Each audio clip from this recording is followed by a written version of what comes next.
안녕하십니까. 정의법률사무소의 송인욱 변호사입니다. 오늘은 저희 사무실에서 진행했던 그 의료소송 중에 요즘 한창 문제가 됐었던 일반외과 GS의 맘모톰 소송에 대해서 살펴보도록 하겠습니다. 우선은 맘모톰 생검과 관련해서 보험회사 측에서 그 신의료 기술이 조금 뒤늦게 통과되면서 문제를 삼았습니다. 기본적으로는 어떤 방식으로 소송을 했냐면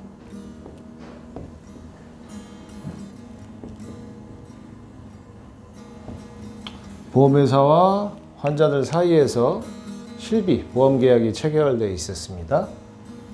그래서 환자들이 맘모톰 생검, 보험회사 측에서 맘모톰 절제술이다 이렇게 얘기를 하고 있는데, 관련해서 병원으로부터 진료를 받고 계약에 따라서 진료비와 의료비를 환자들이 병원에 지급을 하게 됩니다. 그럼 관련되는 영수증과 관련 의료 기록을 기준으로 환자들은 보험회사의 의료 실비 또는 보험계약 체결에 따라서 수술비 관련해서 청구를 하게 되고, 보험회사에서는 계약과 약관상 규정된 금액을 환자들에게 지급했습니다. 근데 맘모톰과 관련해서 신의료 기술이 통과가 되면서 이 신의료 기술 통과 이후에는 문제가 없는데, 이전에 맘모톰 생검, 맘모톰 절제술을 받았던 경우가 문제가 됐었습니다. 왜냐하면 지금 일반 GS에서 맘모톰 관련해서 통과됐던 것이 세 번째였는데, 첫 번째와 두 번째 신청이 모두 받아들여지지 않았기 때문에 이제 문제가 발생했었습니다. 그래서 신의료 기술 통과 전에 맘모톰 관련해서 생검이나 맘모톰 절제술, 그냥 간단하게 맘모톰 생검으로 하겠습니다. 맘모톰 생검을 받았던 분들이 보험회사에 받았던 돈 자체를 보험회사에서 받을 수 있는 채권이다 라고 주장을 하면서 보험회사가 환자들을 대위해서 진료비 반환 채권을 지급하라라는 채권자 대위 소송을 제기했었습니다. 저희 전국에서 진행되고 있는 건이 저희가 파악했었기로는 한 200건 정도가 됐는데, 저희 사무실에서 한 70여 건 정도를 대리를 해서 진행을 했고, 관련되는 소송 전부를 승소를 하고 있고 확정되기도 했고, 다시 또 진행되고 있는 부분이 있는데 그 부분은 조금 이따 살펴보겠습니다. 어쨌든 이런 방식으로 채권자 대위 소송을 진행을 했었습니다. 그랬었을 때 저희들은 기본적으로 어떻게 대리를 했냐면, 맘모톰 생검 자체는 아무런 문제가 없다. 그리고 요양급여와 법정 비급여로 정당하게 받아서 당연히 문제가 없다. 만일 문제가 되더라도 임의비급여의 예비적 청구가 가능한 부분이기 때문에 문제가 없고, 세 번째로 채권자 대위 소송의 요건 자체가 흠결이 돼 있다는 주장을 했었습니다. 저희가 진행했던 사건 중에는 VABB, 맘모톰 생검이 문제가 없다라고 나온 판단도 있었고, 그 임의비급여가 아니고 요양급여와 법정비급여로 정당하게 받았다, 병원 측에서 그렇게 판단된 부분도 있었고, 아니면 채권자 대위 관련해서 이 피대위자인 환자들의 무자격 요건이 인정되지 않아서 소요이익이 없다라고 해서 각하 판결을 받기도 했었습니다. 그런데 맘모톰 생검만이 문제가 아니고 다른 의료 관련해서 소송이 계속되고 있었습니다.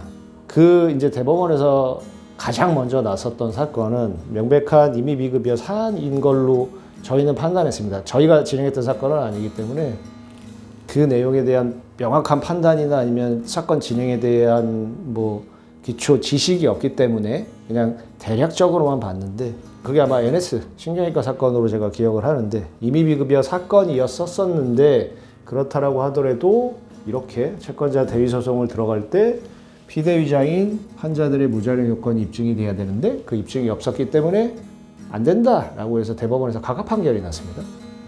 그 각하 판결이 나면서 VABB 맘모톰 생건과 관련해서 문제가 됐었던 대법원 판결도 모두 각하가 나기 시작했습니다. 이런 대법원 판결이 나니까 보험회사에서는 어떻게 주장을 했냐면 채권자 대위로도 주장을 했는데 불법행위 주장을 예비적으로 하기 시작했었습니다. 어느 보험회사에서는 이 불법행위라는 주장을 주의적으로 하고 채권자 대위 부분을 예비적으로 한 경우도 있었습니다. 불법행위라는 건 뭐냐면 병원들의 진료행위 자체가 위법한 행위이고 그 위법한 행위에 대하여 직접적으로 피해 입은 것은 자신이다라고 하면서 보험회사에서 손해배상을 청구했고 그 병원 측에서는 어떻게 대응을 했냐면 불법행위가 아니다라는 기본 주장에 만약에 불법행위라고 하더라도 그러한 위법한 행위, 가정입니다. 위법한 행위에 따라서 피해를 입은 것은 환자들이지 의료 실비나 보험 계약상으로 보험금을 지급한 보험회사가 아니다라는 주장을 했습니다. 그런데 이 소송은 몇 년 전에 있었습니다. NS 신경외과 사건이었었고 저희가 9개 병원 중에 한 군데 병원을 대리를 해서 1심, 2심까지 패소를 하고 대법원에 상고를 하면서 그 당시 보험회사 그 청구가 그랬습니다. 채권자 대위 형식이 아닌 직접적으로 피해자다. 저희는 어떻게 주장을 했냐면 이 VABB 사건은 아닙니다. 어떻게 주장을 했냐면 위법행위가 아니라는 전제에 따른 주장을 하나 했고 위법행위라고 하더라도 기본적으로는 환자들이 피해자지 보험금을 지급한 보험회사는 피해자라고 볼 수 없다라는 주장을 했는데 대법원에서 파기 판결을 받으면서 저희의 주장을 받아들여줬습니다. 뭐냐면 위법행위라고 가정하더라도 불법행위에 대한 피해자는 환자들이다.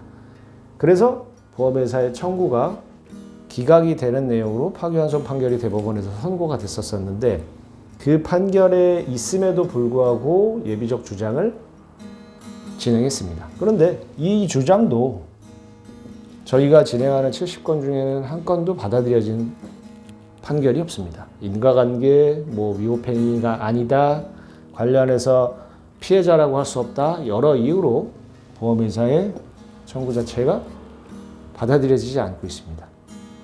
그런 상황에서 보험회사는 새롭게 소송을 진행하고 있습니다. 무슨 소송을 진행하냐면 양소금 청구를 진행하는데 양소금 청구를 진행하는 사안에서 환자들이 병원에 진료비 반환 채권이 있다라는 전제하에 이 채권을 보험회사에서 채권 양도를 받는 내용의 계약을 체결하고 이 채권 양도를 하면 제3자에게 대응하기 위해서 확정일자 있는 통지를 해야 되는데 이 보험회사 측에서 통지 권한까지도 위임받습니다. 그래서 채권을 양도받았고 채권 양도를 통지한다라는 내용 증명을 보내고 임의적으로 합의 요구를 하거나 아니면 야용 증명을 보냅니다. 지급을 해라. 당연히 지급을 할 수가 없죠. 위법행위가 아닌데.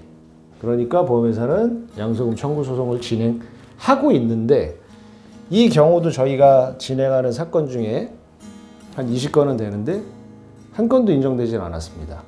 1심 법원에서 판결은 말 그대로 소액 사건 같은 경우는 판결 이유를 안 써도 되기 때문에 그냥 원고의 청구를 기각하고 얼마 전에 저희가 판결 내용으로 받았던 부분은 임의적 소송 신탁이다. 임의적 소송 신탁이라는 거는 예외적으로 인정되는데 지금 같은 케이스는 아니고요. 임의적 소송 신탁이라는 건 뭐냐면 소송 제기를 하기 위해서 권한을 넘기고 이게 위법하다라는 부분을 법원에서 판단하는 내용인데 임의적 소송 신탁으로 받아들일 수 없다라는 판결이 나오고 있고 1심 판결에 대해서 보험회사 측에서는 항소를 제기하긴 했는데 이유까지도 명백하게 기재가 돼서 송달이 되고 있는 상황입니다. 이게 지금까지 진행되고 있었던 맘모톰 소송의 대략적인 진행 과정인데 우선은 절차적으로 내용 증명을 받으신다라고 하면 병원 입장에서는 원칙적으로는 입증 자료가 아닌 주장 자료이기 때문에 대응하실 필요는 없습니다. 그리고 그냥 얼마 되지 않는 금액이다, 신경 쓰기 싫다라고 해서 조정을 하실 수도 있는데 그렇게 되면 다른 소송에 영향을 미치게 됩니다. 그리고 위법하지 않으면 당연히 금액을 떠나서 대응을 해야 되는 것은 당연한 거고요. 그래서 그런 내용 증명을 받으신다라고 한다면 원칙적으로는 반박을 하실 의무는 없는데 위법하지 않다라는 부분에 대해 확신이 드시고 보험회사 측에서 명백한 잘못이 있고 잘못 판단한 부분이 있다면 내용 증명을 보내놓으시는 것도 나쁘진 않은데 다만 변호사의 조력은 우선 꼭 받으시는 걸 저희가 추천드립니다. 왜냐하면 내용 증명을 보내놓는다는 것 자체는 입증 자료가 아니고 주장 자료인데 그 주장 자료 중에 보내는 사람에게 불리한 내용이 들어가 있거나 보험회사 측 주장에 대해서 인정하는 내용이 들어가 있다라고 한다면 추후 합의가 안 돼서 소송이 걸리면 불리하게 작용될 수 있기 때문입니다. 그리고 소송이 제기된다라고 한다면 아까 말씀드린 이런 단계적으로 주장을 해야 됩니다. 뭐 그냥 좀 적극적으로 나가는 쪽도 있습니다. 그냥 나는 그래 수술했다. 이 수술 자체는 적법하다.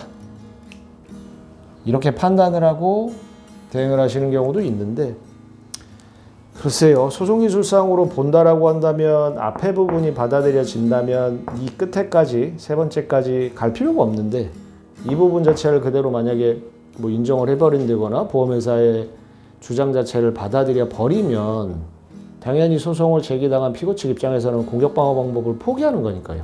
그리고 주장이라는 거는 예비적 주장도 있고 선택적 주장도 있고 주장이 바뀔 수도 있습니다.